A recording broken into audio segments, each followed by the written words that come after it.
Sir ஒரு நிமிஷம். என்னங்க சொல்லுங்க. நான் என்ன கேட்க போறேன்னு உங்களுக்கே நல்லா தெரியும். நீங்க என்ன கேட்க போறீங்கன்னு எனக்கு எப்படிங்க தெரியும்? லீவ் எதுனா வேணுமா? விளையாடாதீங்க சார். இந்த சாமி புடவைய ஏலத்துல எடுக்கணும்னு எங்க அம்மா எவ்வளவு ஆசைப்பட்டாங்கன்னு தெரியுமா?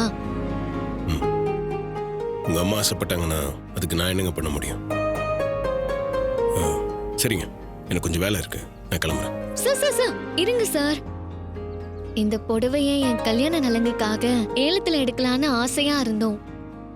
ஆனா நீங்க எதுக்காக சார் இவ்ளோ போட்டி போட்டு இந்த புடவை ஏலத்துல எடுத்தீங்க? இந்த சாமி புடவை எப்படியாவது ஏலத்தில் எடுத்துடணும்னு நினைச்சேன், அதனால தான் எடுத்தேன். இது கோயில் விடுற பொதுவான ஏலங்க, இது யார் வேணாலும் எடுக்கலாமே. அது எனக்கு தெரியும் சார். ஆனா இப்படி போட்டி போட்டு இந்த சேலை எடுத்து என்ன பண்ண போறீங்க? நீங்க என்ன கேட்க வரீங்கன்னு எனக்கு புரியல.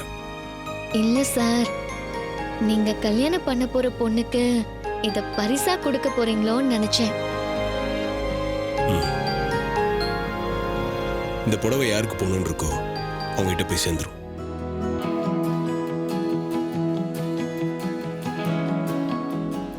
நேரம் வரும்போது அதை நீங்களே தெரிஞ்சுப்பீங்க. பாருங்க.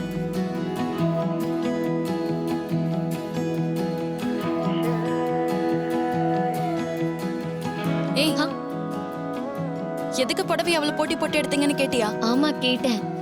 என்ன சொன்னாரு? அவர் ஆசைப்பட்ட யாருக்கும் இந்த புடவையை எடுத்துட்டு போறாராம். அது யாருக்கு நான் எப்படிக்கா கேட்க முடியும்? வேற யாருக்காக இந்த புடவைய அவர் போட்டி போட்டு எடுத்துக்க போறாரு? எப்படியே இந்த புடவை உனக்காக தானே தோணுது, பாப்போம். எனக்காகவா இவ்ளோ போட்டி போட்டு இந்த புடவை எடுத்தீங்க சார்? அப்போ நான் கேட்டதுக்கு நீங்க என்கிட்ட எந்த பதிலும் சொல்லவே இல்லையே. ஏன்